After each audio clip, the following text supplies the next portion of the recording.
Hey guys, it's Amy at Zoe Beck, and I'm going to do something a little different for August. I'm going to try to do a video a day, kind of daily reading updates. I've seen other people do this. I know that Sarah at the Bookish Knitter does it.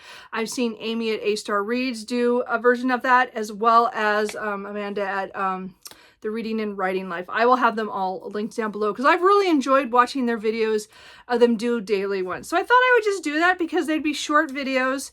And I kind of miss vlogging from what I did in May and June, which I did weekly vlogs.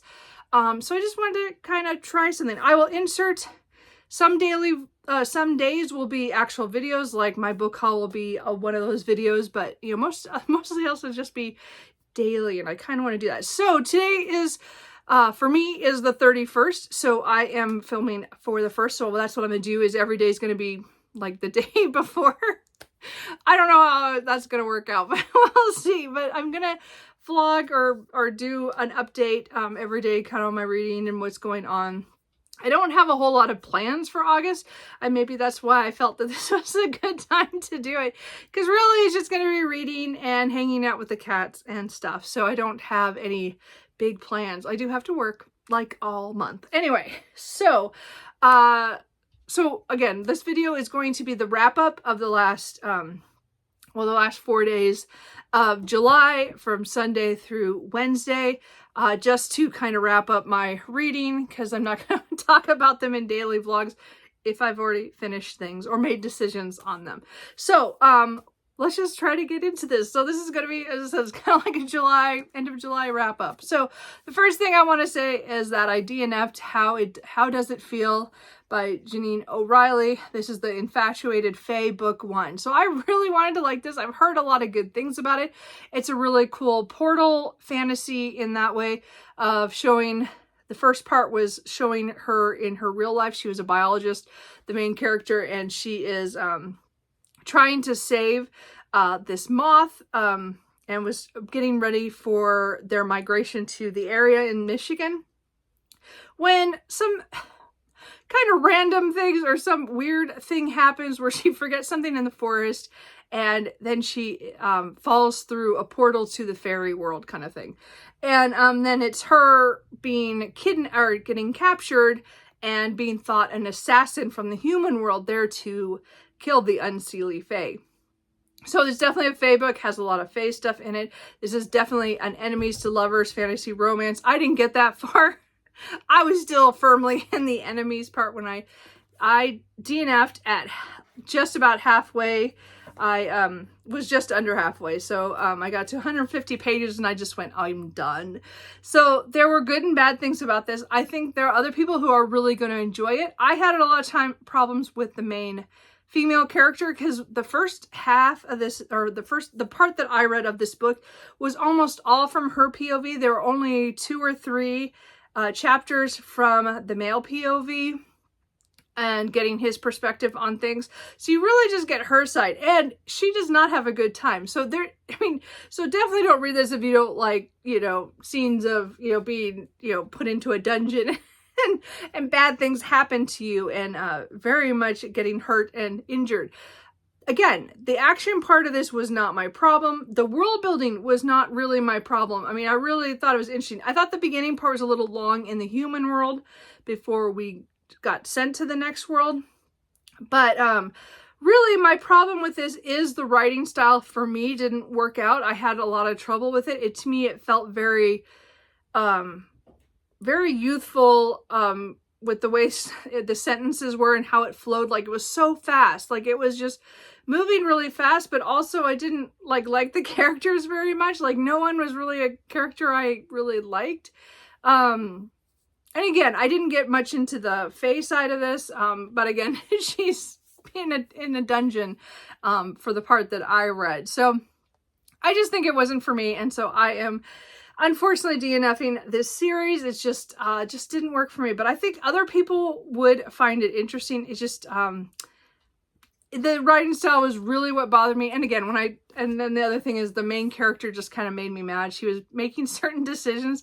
I think, again, with the world building and the things about her, were really cool, like her being in STEM and certain things. But then, you know, everybody in the little town that she was living in, you know, she was trying not to get to know them because she was working and stuff. And they were all thinking, you know, she should be married off to somebody in town. I don't know. To me, it was stupid. Anyway, point is, like, not other girls kind of thing. Anyway, for me. So I, unfortunately, am going to get rid of that. Okay, so let's talk about the books that I did finish. So I did finish Secrets of the Octopus by Cy Montgomery. This is a National Geographic book. There are a couple others in this series. I guess there's elephants and whales that talk about the same. This is such, again, National Geographic has beautiful pictures of the octopus in here. It's just stunning, those pictures. And then it kind of talks about certain things about octopus and some things that I didn't know about. So it's very much a scientific text in that way. I think it's like written in a way that, you know, a layman could definitely get stuff out of it. There's a couple things I did learn that actually, where was that book? Oh, I can't find it. There's been a couple books that have mentioned things about octopus in them. What is the one with the mountain?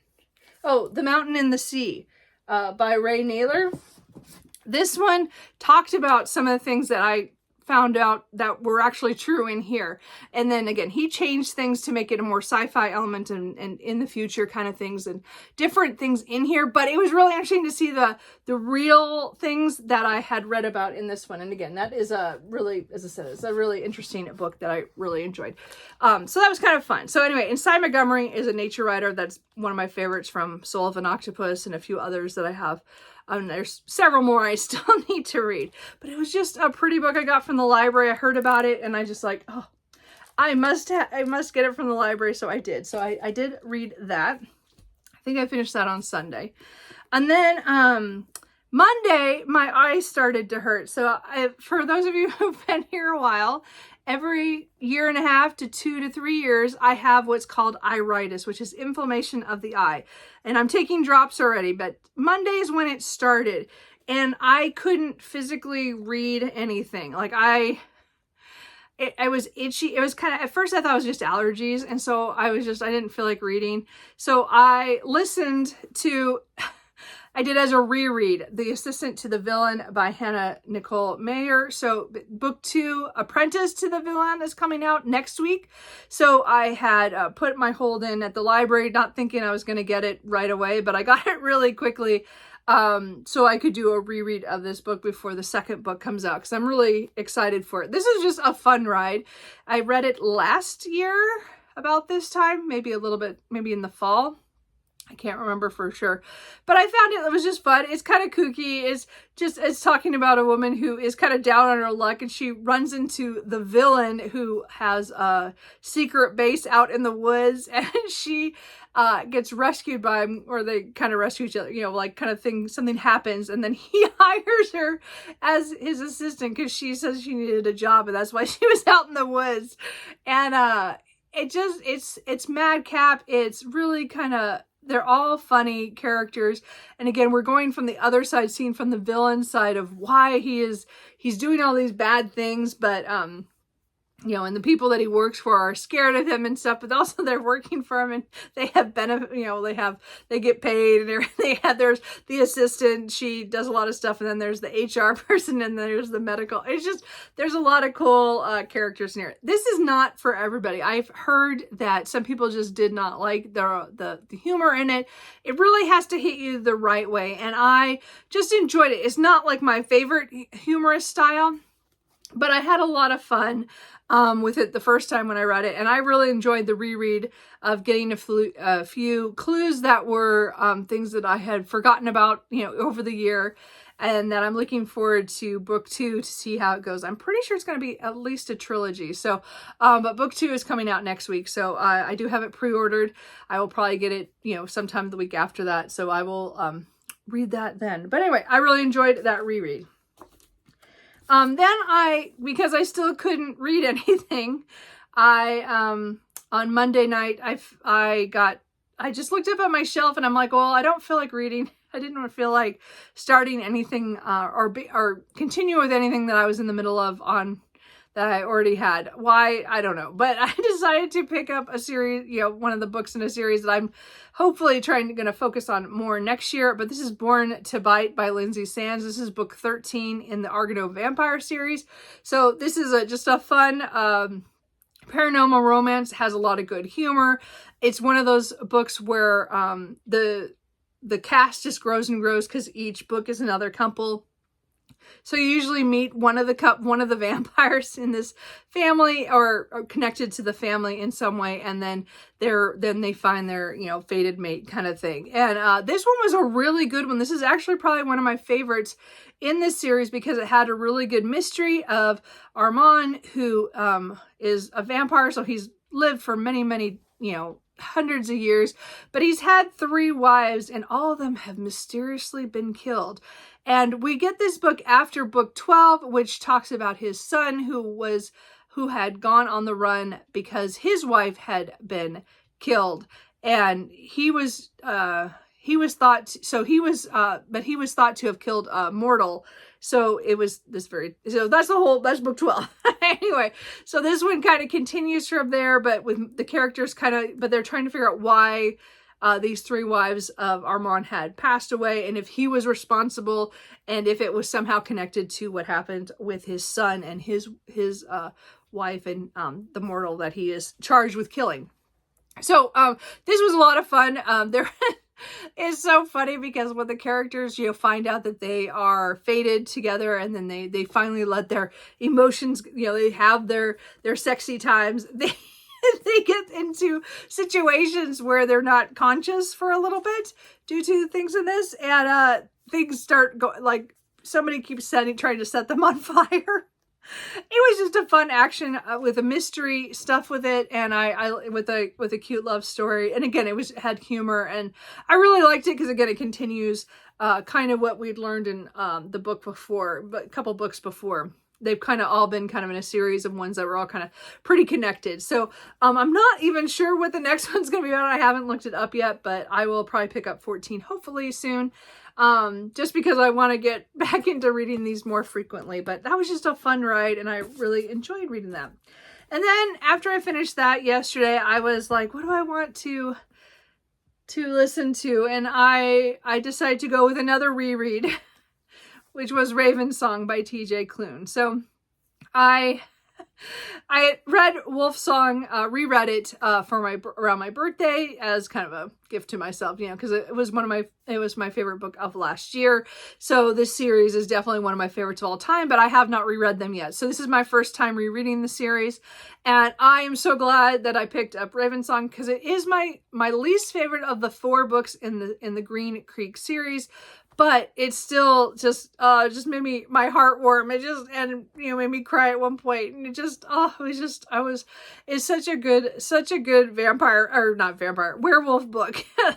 And, with witches, and it starts in this small Oregon town, and this family that had come there, and we're following in this one of the main characters from the last book. And again, and he's pretty much telling the story. And again, I think the reason why this is my least favorite of the books is because there's a second chance romance, but it's not, again, I still adored it. It's still a 5-star. Like, it still was wonderful. And I finished it on my way home from work. So, that is what I just finished. And then, I put aside this to listen to a couple of those other audiobooks. I just wasn't feeling like the Witchwood Crown, which again is the First King and the Last King of Ostenard series, which I'm rereading in order to be ready for the final book in November. So I did listen to it a little bit on the way home, but only a few pages. So it's not worth, like, I'm maybe on page 90 now when I was on page 80. It was not very much, but this is just going to be between other audiobooks when I feel like it is not a rush. I do still want to get to Empire Grass by the end of August, but we'll see how long it takes me to get through this book. I have plenty of time. I still have a couple months, so I'm still okay getting through everything. I don't know why you keep trying to touch that little dinosaur. Anyway, and that's Cooper. Yeah, has to be here, doesn't he? So anyway, that is it. This is the only thing I have currently reading, like, because I just listened to a little bit of this on the way home from work. I don't know what I'm going to read. Like right now, my eye still is inflamed, so I don't think I'll read anything else tonight. Tomorrow, I might listen to this audiobook, or I have a couple out from the library through Libby. I could do that. I don't know. We'll see what happens. I have no idea what I will talk about tomorrow, with what books I'm going to read. I mean, it might be this one, and I might start something else, because a couple of holds just came in. So we will see. So anyway, this is, as I said, this will be my August 1st video, wrapping up July, with the last few things. And, that's kind of it. So, hopefully you guys will join me through the month to see how most of my videos will probably be fairly short. I will do an update about what my reading is looking like that day, and then, but we'll see. Maybe the weekends will be longer because I'll be actually doing stuff. But you know, when I work, I can't film at work or do anything like that. It has to be off, not at work. So, or not, in the building or anything. So, we'll see what happens. Anyway, so, Cooper here really wants me to go lay on the couch. So I'm going to go do that now. So anyway, I will see you guys through the month of August. And if you have any suggestions for any videos, go ahead and put them down below. And I don't know, I might need a day where I need to, or a couple of days where maybe it's better to do just a chatty video instead of an update, because I might not read very much. So, hey, if you have any suggestions, let me know. Anyway, and I will talk to you guys later. Bye.